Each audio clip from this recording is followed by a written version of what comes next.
All right, hello and welcome to RMR Training Podcast. We are so back. Whole We're squad here. back. MJ, RK, RR, everybody from RMR. It feels good to be back, guys. How is everybody doing? And we're all in the United States. Yeah, I hate it here. No, I'm just kidding. It's a nice fall day here in upstate South Carolina. I think the high Yeah, today is like 63. Wow, well, there's really? actually been really nice here as well, so I can't complain too much. The fall in upstate New Yeah, York it's pretty. is really nice. Rolling hills, so like lush vegetation. Yeah. Are the leaves still turned or are they like on the ground yet? No, they're not all on the ground. Like I drove up. I did a seminar up in Syracuse yesterday, so I had a nice like hour drive along 81 North, and I was saying to myself like, wow, this is the beautiful part of New York, like the Totally. beautiful time of year, and like in a couple days probably it'll start getting kind of yucky. So Yeah, I think my parents were up in maybe a few Kaz. weeks. Yeah, my parents were up in Kaz, and they're like, yeah, it's like 30 degrees colder than it was in Pennsylvania. It's like not even that far. So Yeah. it's about to be winter here. Yeah, It's a long grind. it's a long grind. The winter is a long grind here. So we are hitting up a Q&A AMA. This is our first really non-training Q&A that we've done in the past. So thank you for everybody that submitted questions. We're just going to run through these and just talk about some regular stuff, some life stuff. Yeah. Feeling good about I don't that? know how much. Let's do it. Sometimes it's like, how many times can we talk about zone 2? You know? Kent all day. Kent does zone 2 and just thinks about zone 2. He's like, man, you know what's awesome? Aerobic fitness. He's the zone 2 king. He's like, I'm just in it. Today, Yeah. 60 minutes, zone 2. Tomorrow, 45 minutes, zone 2. When I crush everyone in Chicago, or not Chicago. Well, yeah, Chicago, because that's where Worlds is. But after Dallas, they're gonna interview me and be like, yeah, man, what's it been? I'll be like, just a lot. Zone 2, man. Zone 2. I just do Nothing zone 2 and piss excellence. Ken, are we doing doubles or what? Are we sticking I think we gotta individuals? stay with singles. You sticking singles bailing on me already? Kent I got just wanna- fired up. I gotta see where I'm at, man. Kent got Your fired boy's up. feeling Let's do fitty doubles. fit. Let's do double. I gotta tell you about a workout I did later because I need some feedback. We'll do that off air because this is not about training. Okay. This is not about training here. Talking about Chicago and Dallas, let's just start with a HYROX question. What's been our favorite HYROX host city so far? Man. Chicago is my favorite venue. Like if we're talking with that. venue of HYROX that I've loved the most, I would say Navy Pier is my favorite venue I've ever raced in. So yeah, I mean, like I think that's right. Chicago, yeah. I think that's right. Yeah. I like I agree. if you can do the Navy Pier and stay at the Sable, it's just like the best situation ever. I already looked at the hotels for Don't Worlds. check your bill after. You might have a slight heart attack. But Last yeah. year was nuts. This year for Chicago was not reasonable. I think I've talked about this before, but I checked even Yeah. for like what Worlds is looking like. And it's already You did? Yeah. Dang. And it's already like a little bit too much. If it was Yep. like it was like 500 some a night, and it's just like that's just Oh my God. I was like, That's can I justify painful. this? I know. Can we Yeah. get 4 people in a room? You know. But I think that's right. I think Chicago offers a lot. There's a lot of it's walkable. It's good food. There's a Whole Foods nearby, which Yes. is great. You don't Yeah. need a car. If you get a car, parking is not great. I think it's very expensive. It's if so you're driving in. walkable. It's so But it's very walkable. Or walkable. Uber, but I mean, there's so much right there. You really don't need a car. Can't like to So. stay at the W, which is just the other Yeah. side, and can't get an Uber from W over. He's like, we're good. I like the whole experience. I like my Uber ride to the Navy Pier, and then I like my walk through. It's like 3 minutes long. All The little mall. the little basically. mall thing. Yeah. Yeah. How about international? What's been the best international venue that you guys have attended? Man, I would I say think for me. Go ahead. Go ahead, Sorry. Meg. I was gonna say the Manchester venue is pretty cool. Mm. With like the huge windows, and I actually like that venue. I think that was a pretty cool venue that Worlds was at. From a strictly like inside the venue perspective, absolutely Manchester. I mean, it was freaking like what you imagine like a European like architecture, just being like, I mean, it was awesome. I liked Yeah. Cologne though. I like the city of Cologne. That was a fun Oh one. yeah. I forgot it. I forget where I go. You've done a lot at this point. I mean, between the Yeah. two of you, you've probably hit close to 10 different cities, right? Yeah. In Europe, you think? Is that fair? Well, you guys Definitely. both had done, you've done Dubai. Both have done Dubai, but at different times. Mhm. Technically, I was in Doha, but yeah. Doha. Sorry, same. not the same. Not the same. Dubai and Doha. And then, yeah, Did she say Manchester. Doho? No, I said Doho. Doha. Oh, I said okay. Doha. She got corrected when she landed quickly. She's like, "Oh, it's great here in Doho." Like, sorry, ma'am. And where else international? We've done Nice. Nice is just too expensive. It was a really cool spot, but like it was so expensive. The food was venue- terrible in Nice. The Fight me. I don't care. Everyone was like, France has the best food. It's like the food capital of the world. Like all the best chefs go to France. And I was like, where? Not Nice. It's too touristy. Yeah. That's what it was. Everything was just like this touristy restaurant that they didn't need to. They didn't need to bring the goods Yeah. for you. Paris had some good stuff. Kent and I, we were just cooking it up, man. We were just with the people. We were at the, what was the little grocery store called out there? Damn, I done forgot. Yeah, it's something just like very plain. But we were just cooking it up with the people out there in Nice. Nice was okay. Yeah. Nice was just okay. So we're Chicago and then Cologne. Sure. I liked I Cologne. like it. Yeah.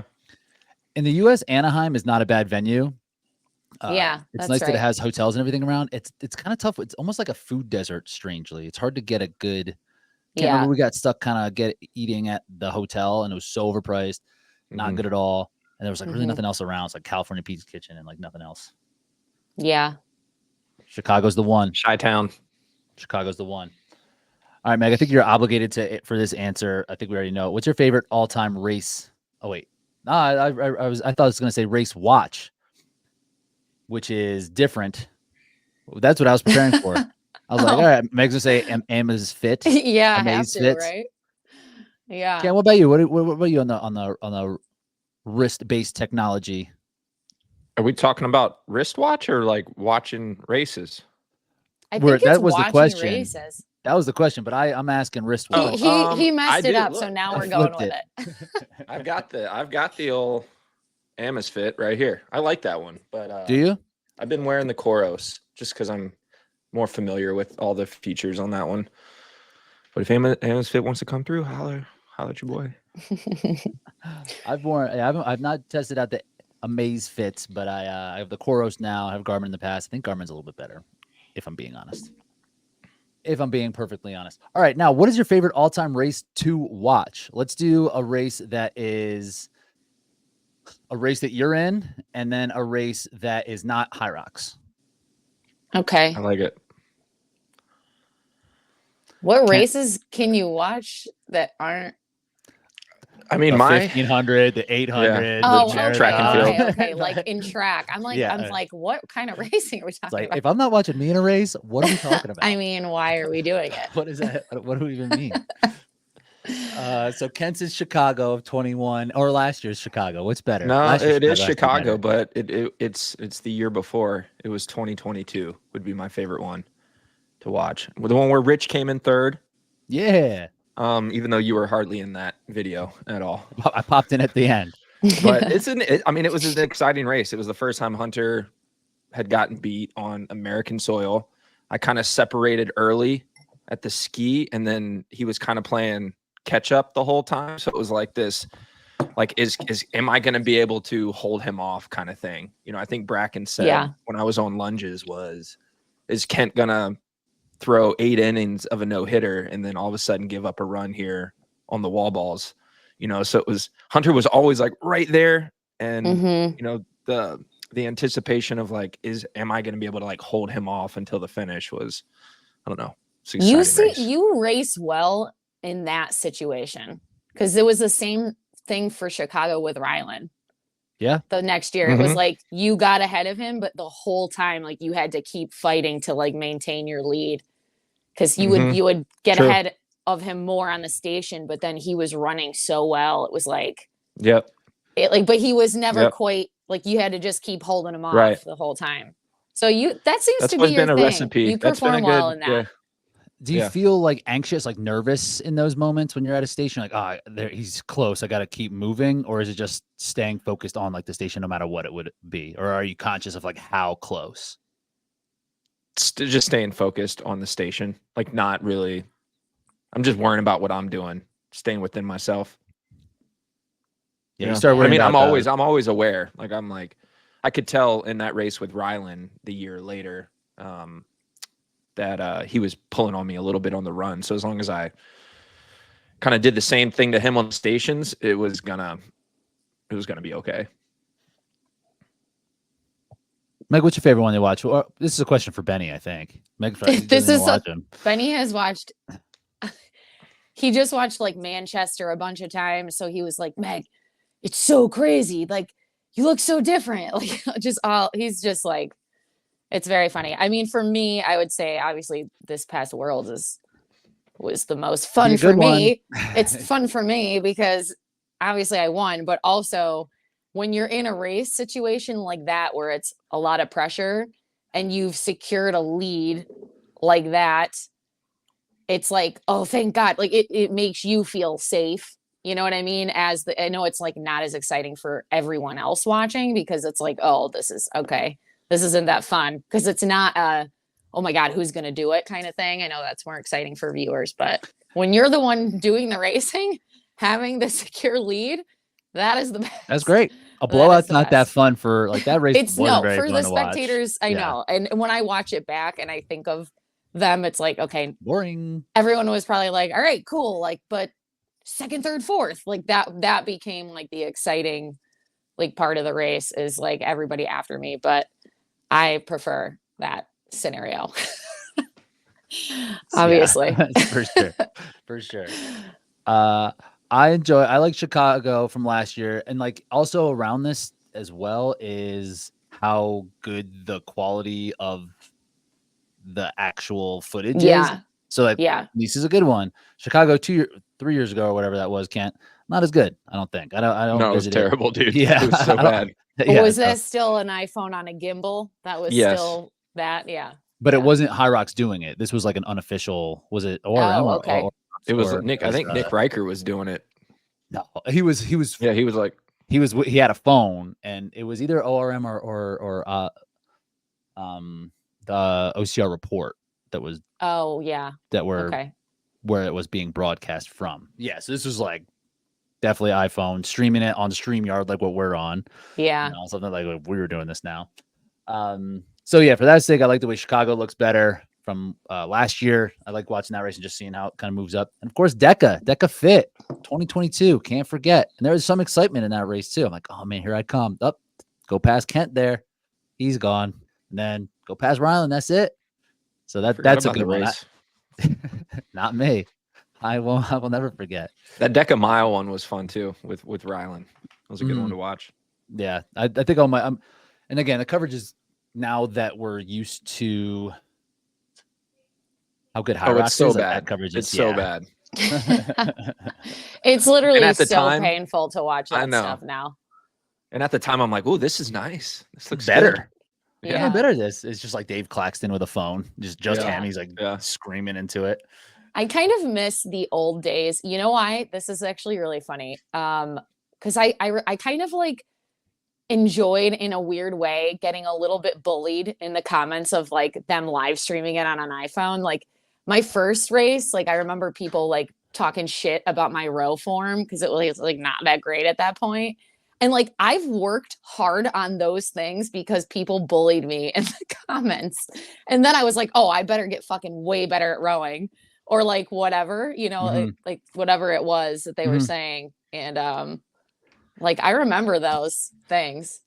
That stuff happened. Yeah. I've like been putting out more YouTube content, and it's always like, and some of the comments that come back are like, hey, here's a thing that you should work on. It's like, thank you. And like, if they're right, they're right. You know, it's like, okay, let's take it. It's like, sometimes I'm like, all right, relax. Let's see you in there. It's like, that's exactly. But then other times I'm like, oh yeah, actually you've got a good point. That was kind of, I should. All right. You know? So the internet coaches, although annoying, sometimes are correct. They did sometimes they're correct.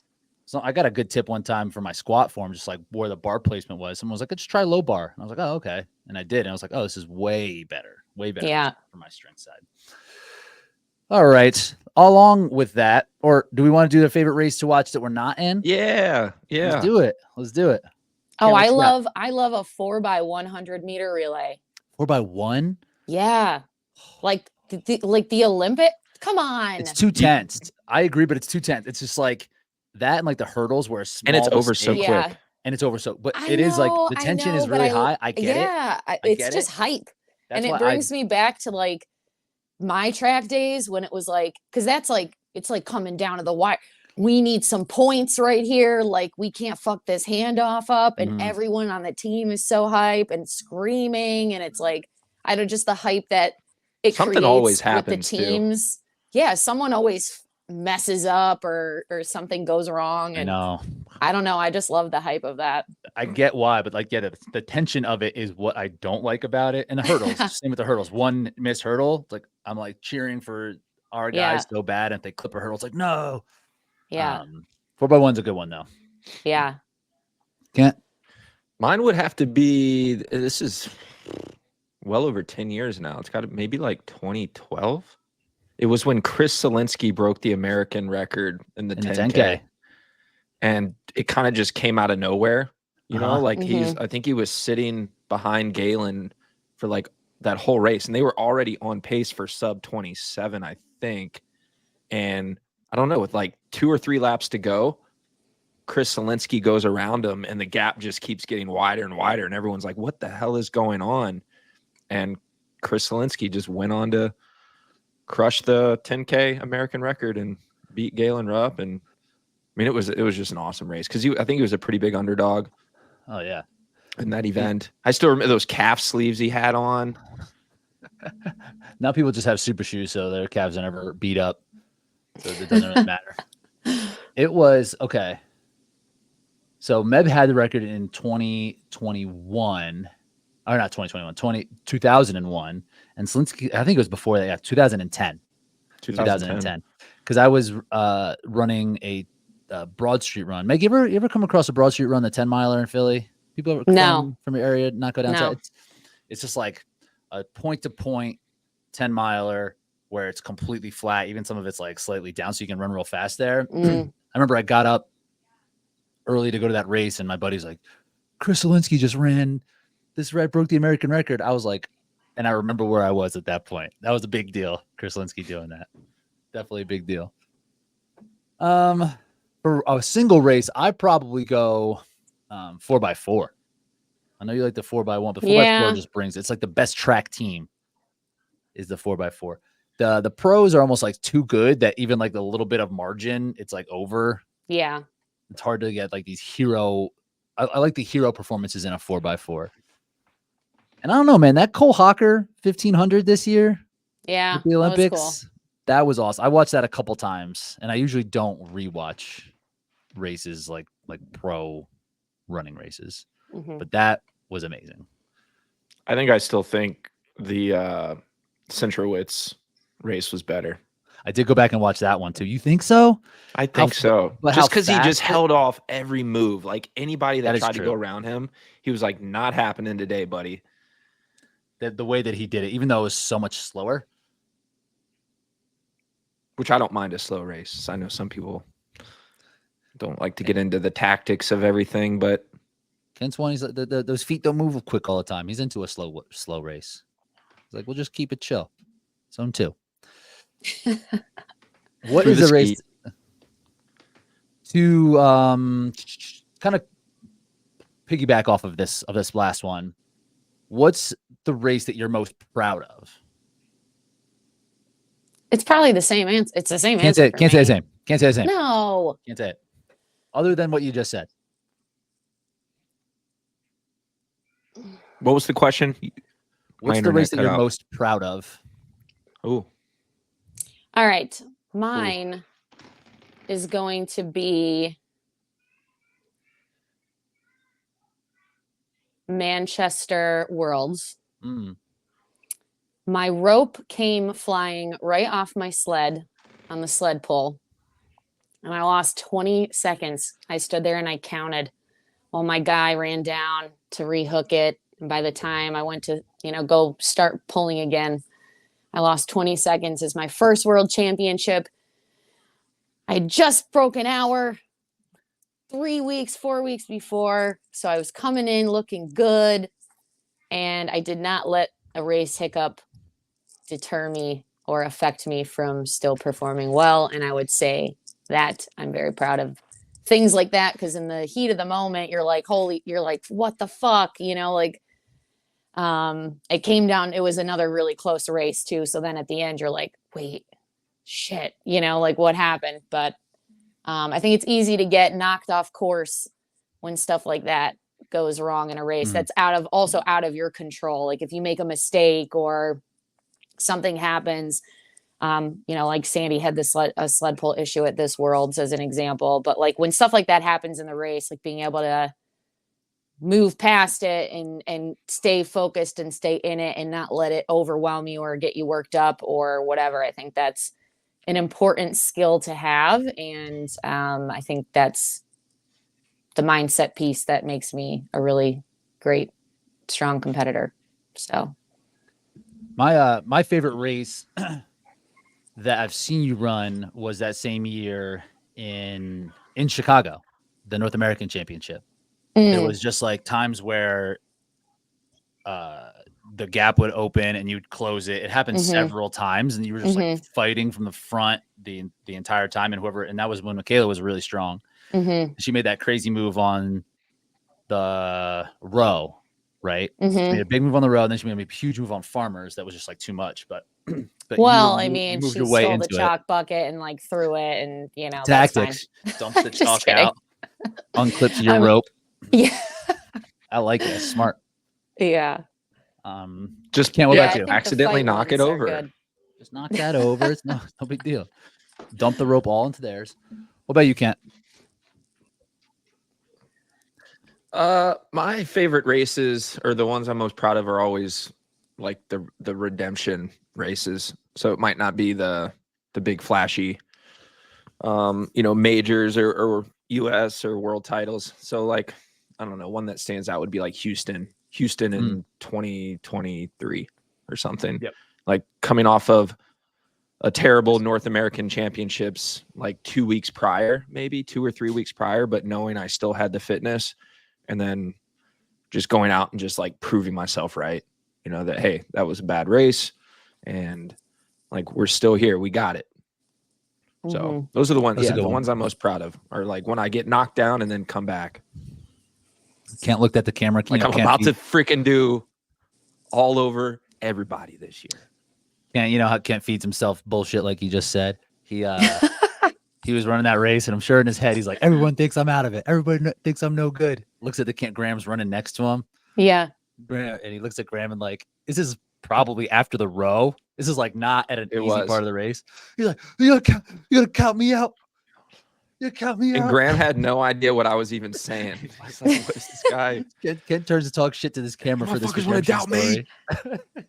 Like the irony is like no one is doubting you at all. Like no one but had thought he's that just in that creating moment. this in his head. He's like, everybody thinks I'm a piece of shit, and like literally everyone's personal. Like, Ryan Kent's so great. Yeah. He's seriously hot. That was also when I got to the finish line. I did the Hulk Hogan. Oh my god! With the ear. I was like, what? That has treated you. They've used that little clip of you many times in different Hulk Hogan things. one. Yeah. Oh my god! I can't believe you went Hulk Hogan in that moment. You're like, just came back. Love that. Oh man! What about Spartan? What about the Seattle Spartan? Yeah, that's up there. Up? Not as much. That's up there. Yeah. Not as much. Yeah. Top 3. I would say the Chicago race that you did win, where you did beat Hunter, where I ended up 3rd. That was the season prior. It was like 6 months before. I had run a 67 and then a 68. And then I just trained real hard through 6 months and really kind of dialed in a strategy, executed incredibly well for this race that had just been killing me before. It took like 7 minutes off my time and raced well. And there was like me and Dylan were battling in the back half of it. So That's a race that I think of fondly. It's just like, wow, that was something that I just executed and I planned and it worked. Like the hard work really, really paid off in that moment. So I think of that one. I haven't watched it because of the footage, but that's my jam right there. What is a movie that if you see that it's on, you have to watch it? Harry Potter. Literally them? any. Maybe not like the first two because I've seen those so many times, but I love like the Deathly Hallows and like I'm a big HP fan. So I will, if they have the Harry Potter series on like the plane and I'm flying somewhere, like I'll just put those on. That's your go-to. Yeah. I don't know. We were a little too old for Harry Potter when it came out. I remember my brother was reading it, who's 3 years younger than I am, and I was in high school, and he was, in like intermediate elementary school, right? And he was into No it. way you weren't in high school. Mm-hmm. I was in third grade when that stuff became popular. You're not that much older than me. You were in middle school. Maybe. I think Harry Potter came out in like 2003. No, or it was 2002. No, 2001, I was in 5th grade and I started reading the books when I was in 3rd grade. I was going to say 2000 is what I was thinking. And we would have been freshmen. What? Freshman year. Wow, that's so weird to think about. When you're adults and then you're friends and there's a gap, it's not a thing. But then when you think about your childhood, right. I'm younger than Mila when you were in 9th grade. That's fucking ridiculous to think about. That is so weird. So the first Harry Potter came out. Y'all are fucking old. I know. Stop this. This wasn't the question. In 2001. So we were definitely freshmen, or we may have been sophomores actually. November 16th, 2001. Wow. Sorcerer's Stone. That's the first one, or this is the movie though. Yeah, that's the movie. That's what I was gonna say. My bad. Yeah. My bad. So when I was a kid, my whole family was into Harry Potter, and I have a massive Irish Catholic family. So all of my cousins, my mom has 9 siblings, just throwing that out there. I have a huge amount of, it's kind of crazy. We have to rent halls out for holidays and stuff, but that was our thing at Thanksgiving. It'd be like every other year, one of the newest Harry Potter movie would come out, and my whole family, extended family, we would go to the movies on Black Friday to watch the new Harry Potter movie. So those are like really nice childhood memories with like family and stuff. I think that's why I like love them so much. You pop on the movies, just got feel goods. It's nostalgic. Nothing but nostalgia. Positive. Yeah. So the books came out. The first one, Sorcerer's Stone, came out in 97. So we were young. They didn't gain popularity until. That's what I was definitely like a freshman. I wasn't reading any books. Yeah, that's the other thing for that movie to come out. Have you seen the movies? Yeah, Harry Potter's, all of them, multiple times. I haven't seen them all. Again, I was in high school. I was like, this is some kid shit. Even though I'm sure it's a great story, has to be amazing. I should go back. I want to revisit it. I wasn't in the fantasy and stuff back then either. Now I'm into it a little bit more, just because the real world is so gnarly. Let's go escape, So maybe I'll revisit this. There you go. Ken, what's a movie pops on? You're putting it on. You can't turn it off once it's on. Well, I'm not really big into movies. I think I was when I was a kid, and I was obsessed with the idea of time travel. So the Back to the Future series was my jam. I mean, even still, when it comes on, I'll pop it on for a few minutes just to like check in and be like, oh yeah, this movie still rocks. But nowadays, I Love You, Man is a good one. Paul Rudd. That's like one of my favorite movies of all time. Jason Segel. Yep. Kent puts on when we're rooming. He puts on The Interview with Seth Rogen. Dude. All those He's like, dude, it's hilarious. I'm like, Wedding Crashers, Superbad, Anchorman, all those. 40-Year-Old Virgin, if that's on. 40-Year-Old Virgin. It's getting a little bit of run for sure. But Back to the Future is good. I always think of the second one. Wasn't it the second one where Biff gives himself 2015? What's that? We're way past. They went to 2015 in that movie, and we're almost a decade past that. Where's my hoverboard? But Biff gave himself like the sports almanac, right? Mm-hmm. And I always think about that for fantasy. I was like, man, I'd be That would be giving clutch. people work in fantasy if I had the Future Sports Almanac, but I don't, so I get worked instead. I like any of the Tarantino ones. Honestly, they're intense. But if there's like Pulp Fiction and Glorious Bastards, Once Upon a Time in Hollywood, they're just these really long, engaging scenes, and they're just done so well. And I just love it. Makes me laugh. And Snatch, have you ever seen that one? That one kills me. So that's another one, and kind of nostalgic from high school, where I thought it was cool watching edgy movies. But yeah, any of the Tarantino ones. So, seen good movies. You guys into horror films? No, No. not into it. It's a hard no on that one. I knew that answer already. All right, it's time. It's the season. You guys don't like Halloween? I like Halloween. You know what I hate about? I don't like scary movies because they always involve like kids, and that when you become a parent, you're like, I'm not into this with the kids and the scary stuff. I'm not about it. I don't like the creepy dolls and stuff. I got a lot of dolls around my house. I don't need to be watching that. That doll movie called Megan, right? Yeah, I know. Great. Awesome. That's too close to home. Yeah. This is going to sound a little psychotic, but like I've been trying to find ways to, tap into like a different mindset when like getting ready for like hard workouts. And I downloaded the song from the Halloween movie. Nice. And I downloaded the song from Friday the 13th where it's like oh yeah. And now I've added these two songs to my playlist. So like before I'm about to get ready to do a hard workout, I'm just like listening to the Halloween theme song over and over again in my brain, right? And so I'm scrolling Instagram a few days ago and I come across, I don't know how this fucking happened, but it scrolled across or came across this old Kobe Bryant video where he's doing just an interview with somebody, and they were talking about his mindset and how he gets into it before games. And he also said he would listen to that Halloween Michael Myers song before his games. And I'm like, yo, Mamba mentality. Let's go. You definitely saw that before. And then you thought you had an original He's like, idea. I never saw. I have no idea where I got this from. Yeah. Nope. He's like you can check that. You can check the post. He said he's been viewed like 6 times by Drop the Hammer. Like, dude, I'm the man here. Coincidence.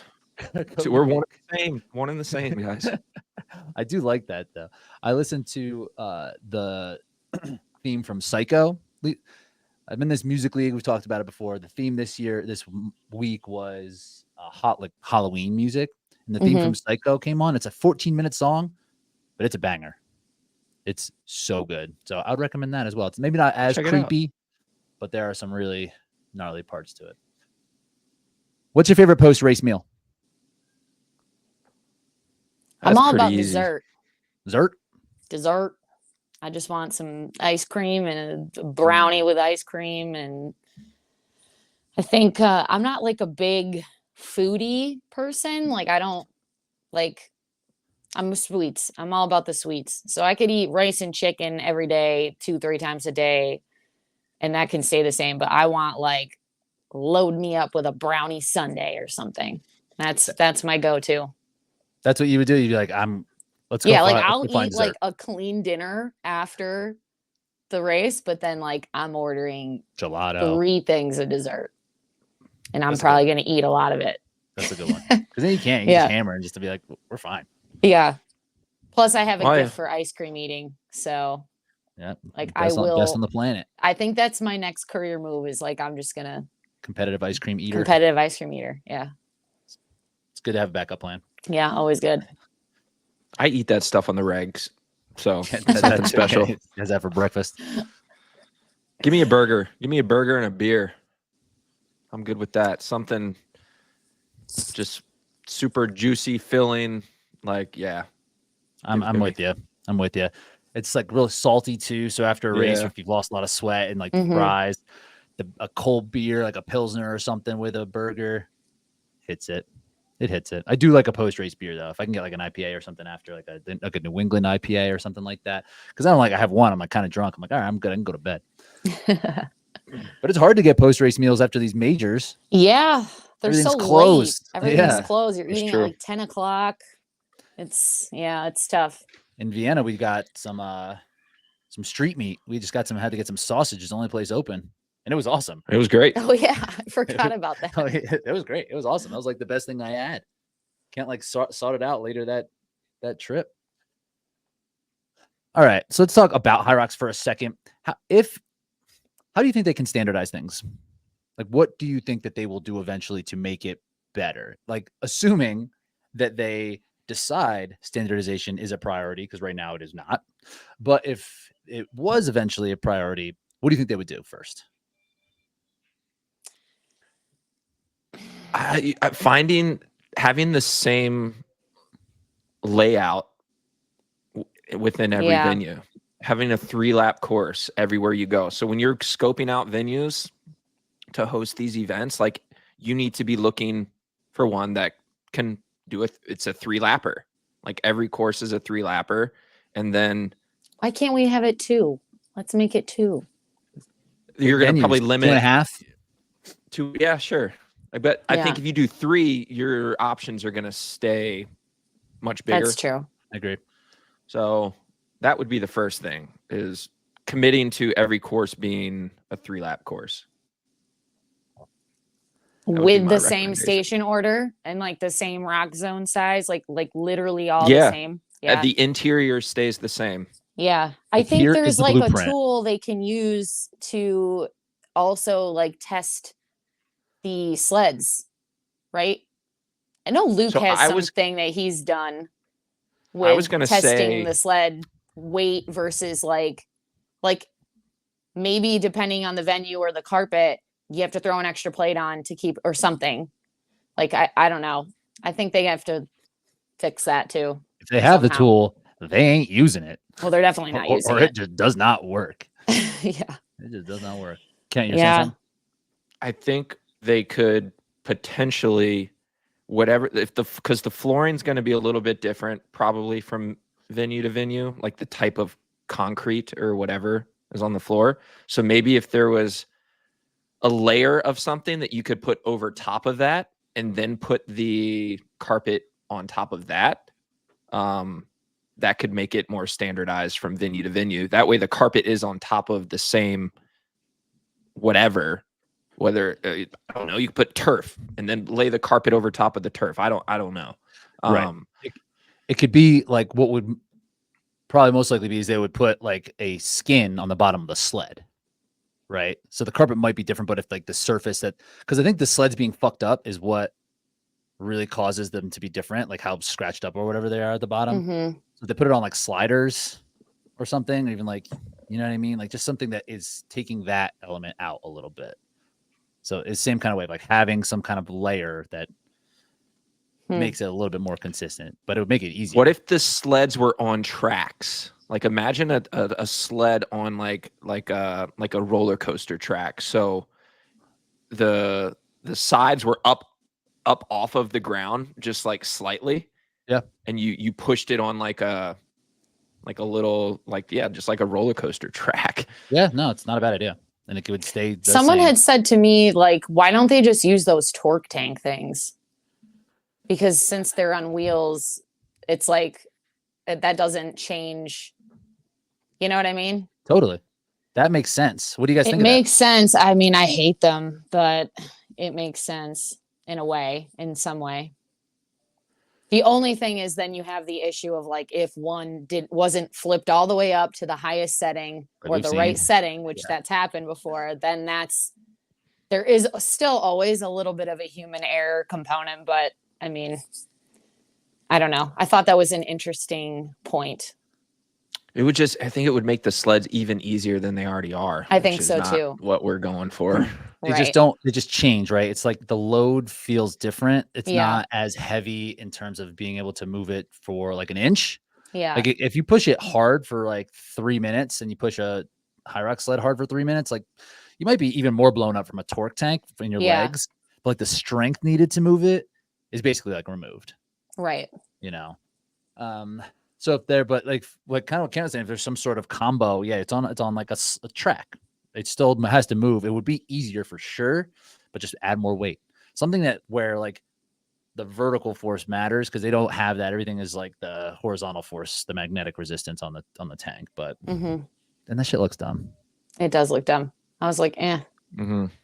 You guys see these times over in Europe this weekend so far? Slow. The dudes are barely breaking 60.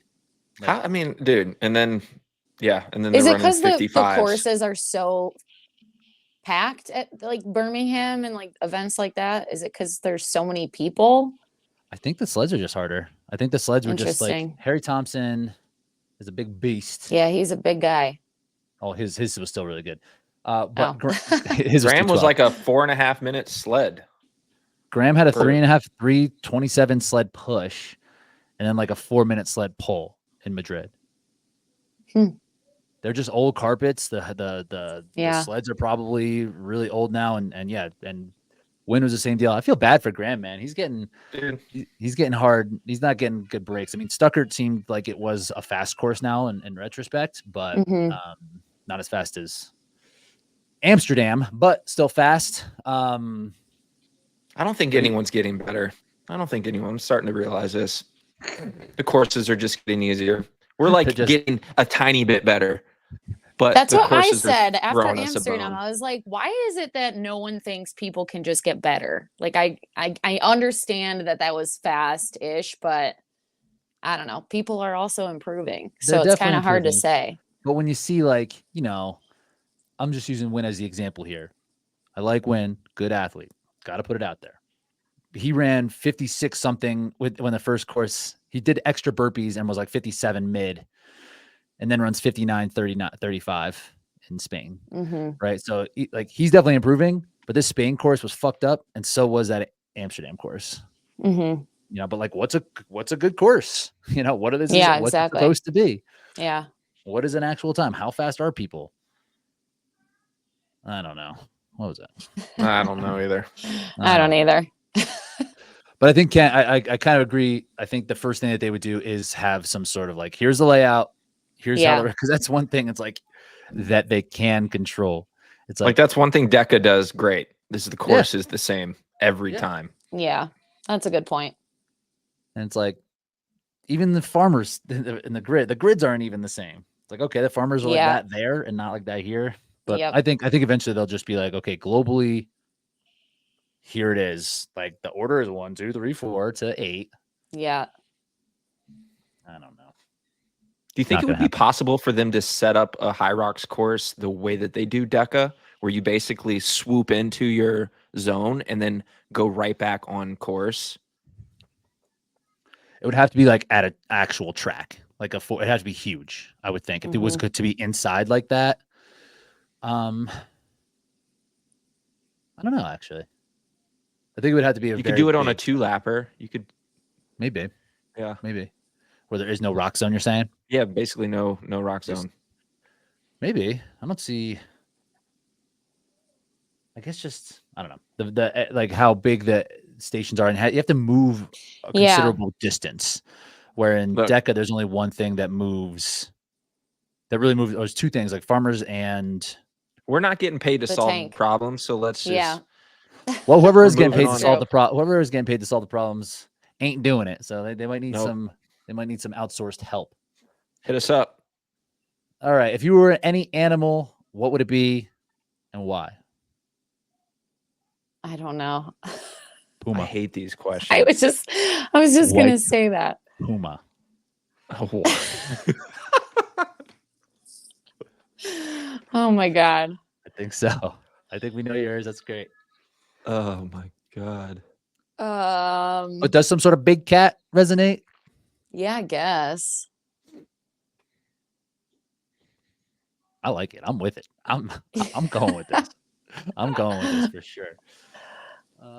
Yeah, this is a question I feel like I've had to ponder several times. Just I think it's just something that you think about or you. Didn't Dylan make animals for a lot of the people like 2 years ago or something? I vaguely recall this. Dylan just doing way too much zone 2, has no and time. And he was obviously like a raccoon. And I'm trying to remember what he made me. Oh, he had me as like a like a German Shepherd or something.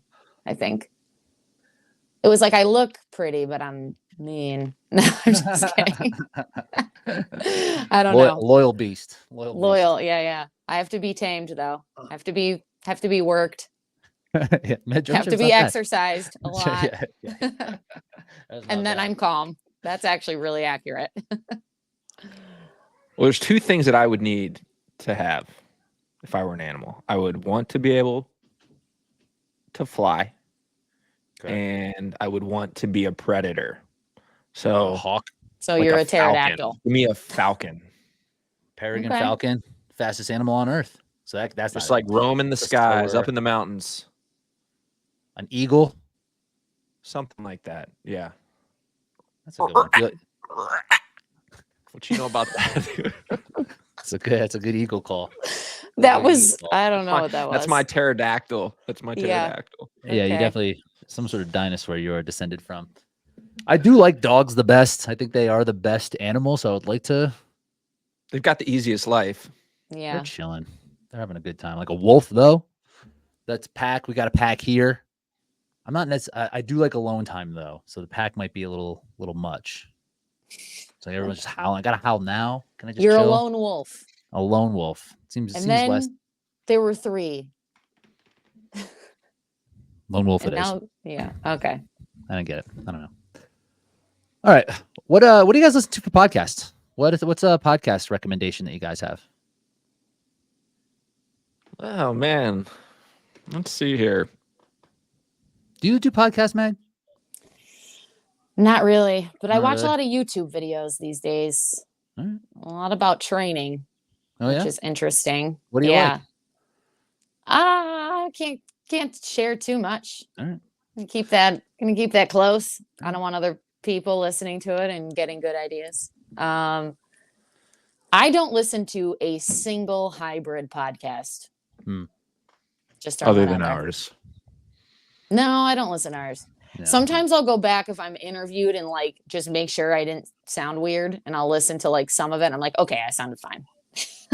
But That's they're getting the feedback for sure. yeah, or like, ooh, it helps you interview better, I think, sometimes. But I don't listen to any of that. I don't listen to any of Rich's podcasts. I got so I don't many. listen to any of that fake fantasy stuff. Bunch of dudes. Yeah, I was about to go there. Couple of dudes in a room talking about a bunch of adults in a room running circles. Yep. I don't listen to any of that shit. I honestly don't listen to very much hybrid Me stuff neither. either. Yeah. And I don't know. I don't put any weight into anything anyone says in those things. The main reason for that for me is that I feel because we're making content and sharing content that I want to make sure the things that I'm saying and the things that I'm thinking are my thoughts and my opinions, and that they're not being influenced by people in the same space, right? Yeah. Because I'm like, what is the point, right? Like I'm trying to create my own thoughts and takes on things, even when it comes to training, even so. Still, it was years ago. I would listen to things like Barbell Shrugged was a real big one that I would listen to. That was like a good one. CrossFit one. That was kind of like the pinnacle of like learning about it. And then I would like, whatever, follow whatever person came on and enjoyed and wherever they would go. But I think a couple of years ago, I was like, you know what? I just got to start making my own calls. I got to start learning this on my own. So I'm not going to be taking training content even from other people, because I'm at a point now where I got to start crafting it myself. Mm-hmm. So I just listen to the sports ones. I listen to Bill Simmons. That's basically it. Movie podcast sometimes. TV podcasts I also enjoy. The Watch I like. The Big Picture I like. Nothing else really on training and sports though. Can't? In Fantasy this football? space, like I listen to Running Public. My guys Bracken and Kirk, but that's like TRP. the only one. I got Fantasy Footballers. I'm an every weeker on that one. I got the Cam Haynes, Modern Wisdom with Chris Williamson, Armchair Expert with Dak Shepard, Theo Vaughn. I Rogan. love Theo Vaughn. I He forgot is so unhinged and so amazing. I definitely watched him when he was on Real World, but didn't put it together that Yeah. he was an MTV personality turned comedian. Yeah. But he is really funny. He's so funny. He just had Donald Trump on. like his podcast. Rogan did? Rogan Or- had him on yesterday or the day before, but Theo had him on like last week. He did? Yeah. That's insane. And it's hilarious. Ay. All right. Sorry with the podcast recommendations. Bad answers. Good question. Bad answers. What are your core values in life? Attitude of gratitude. If you don't have an attitude of gratitude, you will miss out on a lot of the joys in life. That's something I try to remind myself of, especially when I'm in my complaining mode of like, this is bullshit. And I try to remind myself, or when I'm, I actually just did a really awesome in-person interview on Monday with a woman who does more CrossFit interview stuff. She's from Syracuse. She came down. Oh, Lauren? Cool. Yes, Lauren. Yes. Yeah. Nice. Really? That's great. Yeah. I thought you two would just like. We're like so similar. She's like, oh my God, hi. And I'm like, yeah, hey. Like You both have the accent where you're like, I love the way you sound. And she was like, I love the way you sound.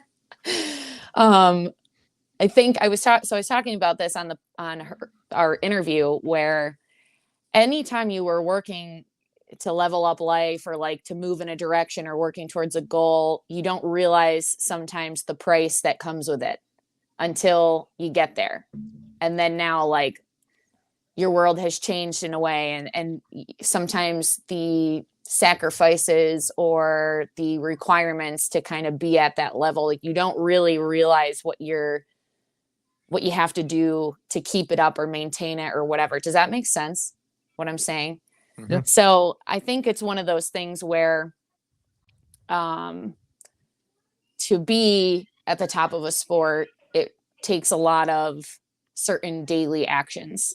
And sometimes we don't realize what that means. Or when you just even the social media, getting followers doesn't just mean you're going to get positive stuff. You know, becoming a little bit more of a person in an area, in a community that people emulate, but you also there's a negative side of it as well. Yeah. Right. And there's a lot that I've kind of realized in the last year that came with me kind of pushing my life in a certain direction and maybe like leveling up and gaining and having a little bit more success, some things that I didn't really realize it's like a cost of that. Right. And I didn't really anticipate that. Right. Or even just in my relationship. I've gotten a lot of really mean comments, very negative comments, from people, from his community or whatever. And those are things like, I'm so happy and in love and I love this person and I feel like we're such a great fit. But then you get like haters too. Right. And that was, or like, I think winning worlds. And then in the last few months, I think I've gotten a lot of negativity around like, you look like a man, or like, what cycle are these men on? Like, I get a lot of comments like that, too. And you just don't anticipate those things, right? When you're like, I want to be great at this sport. Like you don't, or putting, just being open with your life because you're trying to be someone people connect to and can, relate to. And then it comes with like, there's a lot of negative that it comes with it. And I think those are things like I try to remind myself to have an attitude of gratitude because I wanted this so bad. And so, yes, there's costs that come with everything and there's a price you have to pay to have everything. And just reminding myself to like, don't let that impact, your mentality of what you've earned and worked for, stuff like that. Yeah, that's interesting because of the success that you are experiencing and just like the growth and influence, that seems so positive. Yeah. But yeah, there is this piece that's the people that you're bringing in, they're not all positive people. Yeah. It's like there are going to be like screwed up, broken people who have their own issues that have nothing to do with you. And that's just the way that it comes out. So exactly. And when you focus on the negative side too much, that's when you're losing the joy of achieving that goal or that, that you worked really hard for because you're too focused on the negative side of it. And that's something I try to really, really remind myself of, like, hey, it's okay, it's fine, you know, You're a don't pro athlete. like That's amazing. this is just what comes with it sometimes. And it is such a small amount, but as humans, we focus on the negative rather than the 85 positive comments I got. I am thinking about the one that was like, you're ugly or something. Right, Like, right. you know, so it's just trying to ignore that side. Like I said, I've been doing a little bit more YouTube content, and people are more mean on YouTube in comments, I've found, because Yeah, they are. it's a little more anonymous. Mhm. You know, you can't be like called out. So when now I get comments on my things, I'm like, oh, what is this going to be? And generally it's fine, but a lot of times it's like, and then I kind of go that same spiral. It's like, what the fuck do you want? This is like free stuff. Like, you're checking it Yeah. out. Like, but What did someone can't say, really- Rich? People just say mean shit all the time. They're just like not happy with whatever they're looking at. Kent's on there Like, this shit sucks. Dropping mean comments on YouTube all the He's time. got an like, anonymous YouTube account. He's just trolling you. dropping exactly. Keeping my game up. I'm the KD. I'm the KD of the hybrid world. You are Just making burner accounts. But I love that. Gratitude's a good one. Just like keeping, like, that's a practice too, right? Yeah. It's a philosophy and a practice, or how is this termed? Ken, what do you got? A value. It's a value and a practice.